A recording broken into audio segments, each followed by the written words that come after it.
आज पूरे पाकिस्तान में आज वापडा की और दूसरे कौमियतों की निजकारी के खिलाफ सरापा एहतजाज है पूरे लाखों मेहनत कश इस मुल्क के।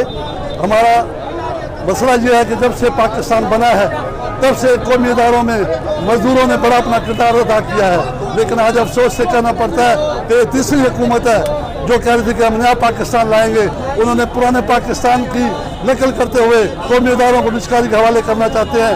IMF और वर्ल्ड बैंक के कहने पर, जिसकी हम भरपूर मजम्मत करते हैं, ये मुल्क जो है वो यहूदियों के हाथ में बेचना चाहते हैं, जिसकी वजह से आज लाखों मेहनतकश पूरे मुल्क में बेरोजगार हो रहे हैं। नौजवान जो है वो बेरोजगार हो रहे हैं, नौजवान किताबें लेकर डिग्रियां लेकर घूम रहे हैं, कोई नौकरियां नहीं है। इस वक्त इतनी महंगाई है कि लोग खुदकशियां कर रहे हैं, लोग जो अपने बच्चे बेच रहे हैं। तो ख्याल करना चाहिए इस हुक्मरान को जो कहता था कि अगर आटा महंगा हुआ तो समझो कि वज़ीर आज़म जो है वो करप्ट है, अगर बिजली महंगी हुई तो समझो वज़ीर आज़म करप्ट है, अगर तेल महंगा हुआ तो समझो वज़ीर आज़म करप्ट है। तो आज उनके वो कॉल वो उनके कहाँ गए जो उन्होंने वादे किए थे लोगों के साथ। आज मजदूर पूरे मुल्क के गरीब मेहनतकश गरीब और किसान और हारी परेशान हाल हैं। हम ये पूछना चाहते हैं हुकूमत से कि क्या प्राइवेट करने से क्या पाकिस्तान तरक्की करेगा?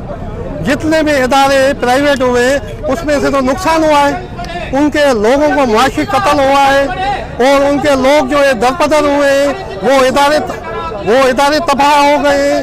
हम इमरान खान से ये कहते हैं तुमने तो बड़े बड़े वायदे किए, 1 लाख नौकरियों देने का वायदा किया, 1 लाख मकान देने का वायदा किया, वो कहाँ गए?